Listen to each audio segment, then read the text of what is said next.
मौलाना सरदार अहमद साहब रहमतुल्लाह अलैह के पास ना एक बूढ़ी अम्मा अपना बेटा छोड़ गई। तो हजरत साहब ने कुछ 2, 4, 5 महीने रखा। तो बाद में उसकी अम्मा को बुला के कहा कि भाई तू बेवा है, बेटा तेरा यतीम है, मैं नहीं चाहता कि इसका वक्त ज़ाया हो। ये पढ़ने वाला कोई नहीं, सारे नहीं भाई पढ़ने वाले होते। अब यहाँ उलमा बैठे हैं, मैं बेअदब भी ना हो जाऊँ। कुछ पूरे 8 साल लगा के भी आ जाते हैं, सनद भी उनके पास होती है। नाराज ना हो जाना, ये तो सब अच्छे लोग हैं। सनद होती है पर पता पुता कोई नहीं होता। ये आला हजरत ने लिखी है बात। सनद होती है, पूरी डिग्री होती है, उस पर कई लोगों के साइन भी होते हैं। तो बहुत सारे तालिब इल्म ऐसे होते हैं जो मदारस में कहते हैं मैं फाजल फलां हूँ, लेकिन कोई शय पास। तो मौलाना सरदार अहमद साहब मुहद्दिस आज़म पाकिस्तान रहमतुल्लाह अलैह उस बूढ़ी को कहने लगे तेरा बेटा कुंद देना है, पढ़ना पढ़ाना इसने कुछ भी नहीं, तो यतीम बच्चा है, कल को तू कहेगी कि मेरे बेटे ने वक्त ज़ाया किया तो वापस ले जा। बूढ़ी अम्मा रोने लग गई, कहने लगी मैं पढ़ाने तो नहीं लाई थी, मैं तो आपको रब का वली समझती हूँ, मैं तो नौकरी कराने लाई थी। नौकरी हज़रत अनस बिन मालिक कहते हैं मेरी अम्मा भी हुजूर की बारगाह में दे गई थी।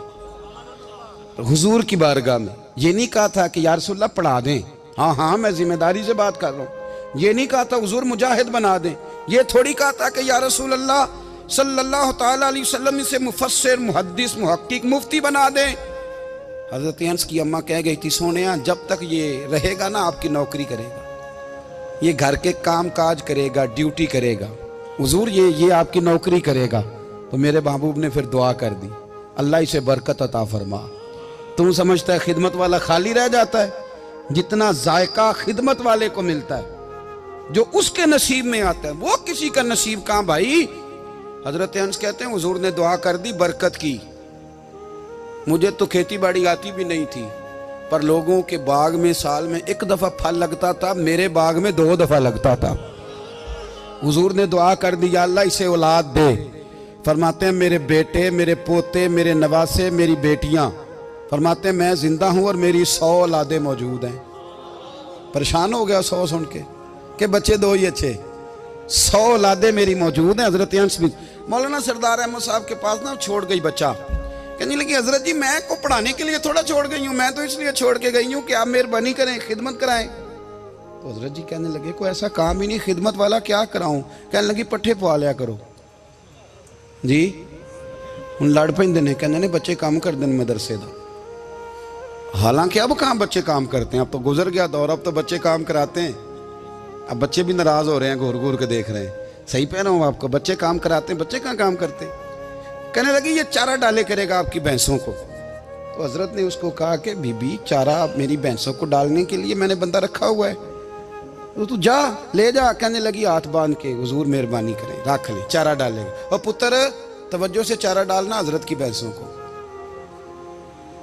रोने लगी, हजरत ने रख लिया, महीने का खर्चा भी देते। शाम को ना वो सारा दिन काम करता, शाम को आके पैरों में भी बैठ जाता, हजरत जी लाएं तेल थोड़ा सा, पैर ना दबा दूं। 8 साल साथ वाले पढ़ते रहे, ये बेचारा नौकरी करता रहा। मेरा रूप भी नहीं ते मेरा रंग भी नहीं, और मैनू यार मनान दा टंग भी नहीं। कभी कभी ना हजरत बिलाल हबशी फारग होते ना, तो नबी पाक की बारगाह में अर्ज करते हुजूर कोई काम तो नहीं, सारे हो गए, हुजूर जाऊं जरा, चले जाते। एक दिन सलमान फारसी कहने लगे या रसूलल्लाह ये बिलाल कहाँ जाता है। फरमाया जा देख के तो आ। हजरत सलमान वापस आए तो आके रोने लगे, कहने लगे सोनिया जब यहाँ से जाता है ना तो जाके सैयदा फातिमा की चक्की पीसनी शुरू कर देता, बीबी साहबा के काम करने लगता है, घर में जाके असनैन की ड्यूटी करता है, वहाँ भी काम यहाँ भी काम। वो चारा डालता रहा, उसने चारा डाला। हजरत मुहद्दिस आज़म की भैंसों को दस्तार फजीलत का वक्त आ गया, सारे पगड़ियाँ सजा के आ गए, आज दस्तार होगी। ये ना पीछे होके बैठ गया, चूँकि पढ़ा ही नहीं था तो दस्तार का है कि दस्तार तो उसकी जो पढ़ेगा, हमने तो पढ़ा ही नहीं, हमने तो यार पढ़ा, घर पढ़ा, ड्यूटी करी। हज़रत मुहद्दिस आज़म रहमतुल्लाह अलैह के यहाँ जब ऐलान होने लगा ना कि अब दस्तार होगी, तो हज़रत ने पहला ऐलान उसका फरमाया। तो मजा वाला बंदा कपड़े भी कदी कदी बदलता है ना, वो कहता है जिस हाल में भी था मैं पलट के देखने लगा कि पढ़ा पढ़ाया तो है, कोई शय नहीं। तो ये माजरा क्या है, पीछे से उठ के आए, तो कहते हैं बाकियों की दस्तार किसी आलिम ने की, किसी सूफी ने की, लेकिन ये भैंसों को चारा डालने वाला जब आया तो मुहद्दिस आदम ने फरमाया पगड़ी के बाल को कोई हाथ ना लगाए, ये सारी दस्तार मैंने करनी है। और फरमाते हैं हजरत बाल भी देते जाते थे और आंसू भी बहाते जाते थे, माथा भी चूमते थे और फरमाते थे दस्तार के बाद चला तो नहीं जाएगा यार, मुझे तो इबादत भी नहीं रह गई, मुझे तो चाबियों को भी नहीं पता कौन सी कहाँ रहती है, जाएगा तो नहीं तू? तो रो पड़ा, कहने लगा सोनिया जाए तो वो जिसके पल्ले कुछ है हो, आता जाता तो है कुछ नहीं, मुझे किसने रखना है, मैंने कहाँ जाना है, इधर कहाँ तो इधर ही रहूँगा। वो उस तालिब इल्म के सारे उस्ताद भाई कहते हैं उसने दस्तार कराई, पढ़ा पढ़ाया कुछ नहीं, पर जो मसला अड़ जाता था ना, वो जो अड़ जाता था ना, वो जाके उससे पूछते थे तो किताबें खोलने की ज़रूरत नहीं पड़ती थी। हज़रत बिलाल हबशी कभी सिपा सालार बने थे किसी जंग में, किसी सूबे के गवर्नर बने हो? बोलो तो सही यार। उनका तारुफ क्या था? नबी करीम के गुलाम। हुजूर के ना जो ज़ाती मामलात थे ना, 20 अंसारी नौजवान थे जो हर वक्त नबी पाक के पास खड़े रहते थे कि हुजूर को हुक्म करें। 20 और 34 से लेकर 40 तक गुलाम हर वक्त हुजूर की बारगाह में रहते। हजरत बिलाल हुजूर के ज़ाती मामलात की खिदमत करते थे। कोई ऐसी वो जो तबलीग की या दावत की या जंग की या जिहाद की कोई ड्यूटी नहीं वो करते, ज़ाती खिदमत सरकार की। हजरत उमर फारूक वो शख्स हैं कि जिन्होंने कभी किसी बंदे को खातर में नहीं लाए हो, लेकिन जब हजरत बिलाल आते थे ना तो जनाब उमर उठ के खड़े होते थे, कुर्सी छोड़ते थे और फिर एक नारा लगाते थे, कहते थे या बिलाल अंता सैयदुना, बिलाल तू हमारा सरदार है यार, तू हमारा। यानी इश्क का ज़ौक पूरा करना उन्हें भी आता था।